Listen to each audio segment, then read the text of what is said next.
Dricus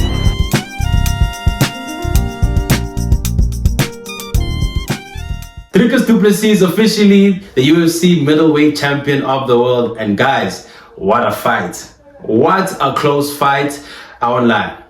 Man's had me stressed for a second. I thought Strickland had just done enough, especially because in the beginning, a lot of Dricus's punches weren't connecting. A lot of them were swings and misses. But then as the fight wore on, Strickland's hands got lower and lower. Looking at the fight as a whole, in all honesty, in the beginning of the fights, I really thought that it was one of those where the champion is going to be, reserved, where they're not going to attack, because Strickland was very much on the back foot, not in a bad way, but in the way that, he doesn't have anything to lose.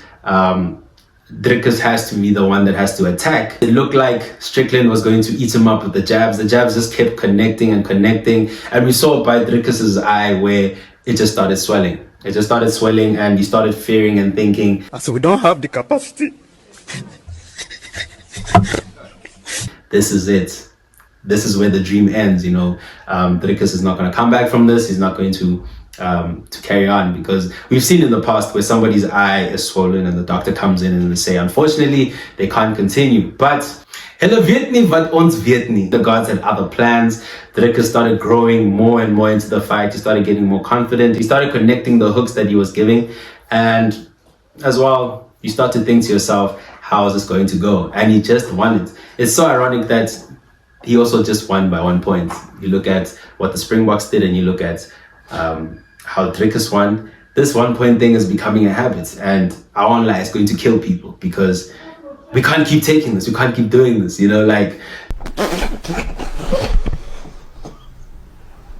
sitting there, you're thinking, bro, what's going on?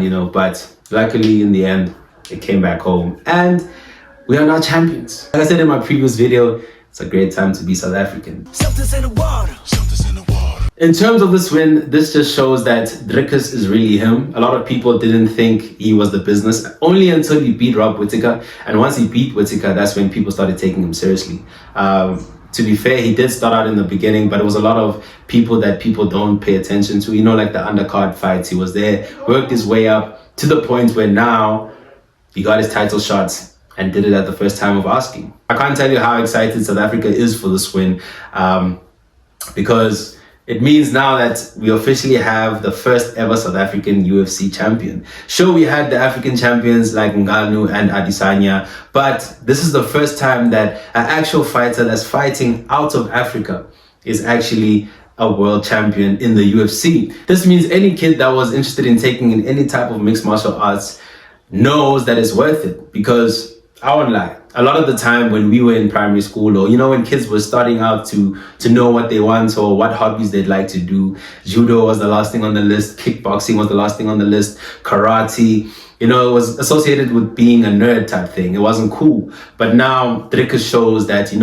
it's actually cool to be a UFC fighter. And not just Dricus, obviously, a lot of the guys that are in the UFC show that you can be a cool guy and also be somebody who specializes in mixed martial arts. It's been a great year for South African sports. I mean, you look at what have we done before Dricus won this. You look at the Banyana team, the South African women's football team. They made it out of the group stage for the first time in their history. You look at the Springboks. They won back-to-back World Cups for the first time in our history, making us the country with the most World Cup wins. Hopefully, this is motivation for Bafana, because, guys, I won't lie, it's getting tiring backing these guys. Football can kill you.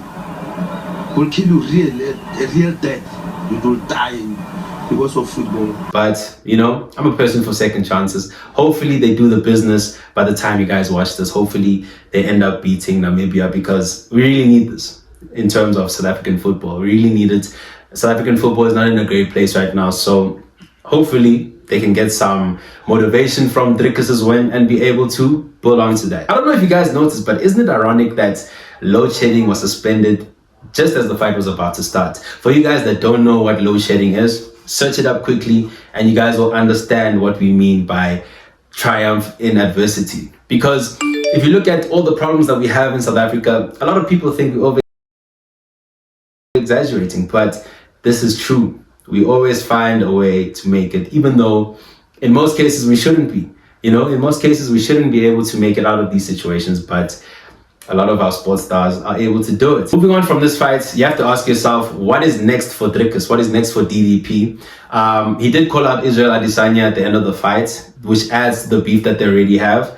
Adesanya did respond on Instagram and said, "This is my destiny." So it probably means that if Strickland doesn't have another title shot for the fight, it means that it's Adesanya versus Dricus. It's the fight of who is the real African. But we don't want to get into that. It's an exciting prospect because Dricus is 7 matches undefeated, and this is an opportunity for him to also lay a mark in terms of his legacy in the UFC, in terms of MMA. To be honest, your boy is a legend already, in South African terms at least. He is a legend, first ever to do it, and he's a trailblazer when it comes to mixed martial arts, because there's a lot of guys, if you guys don't know about the EFC, the African version of the UFC, there's a lot of talent there. However, sometimes there's no funding, or sometimes they're not able to level up to that level. And Dricus is an example of it is possible. We also have Temba Gorimbo as well, showing what he can do now in the UFC. And we probably might have a champion there as well, because he's actually started off really, really well. So exciting times for Africa when it comes to mixed martial arts, because clearly the sky is the limit. Let me know what you think in the comments about what is next for Dricus Du Plessis. Does he take on Adesanya? Does he take on Strickland? Does he become one of the big guys in the middleweight class? We'll find out.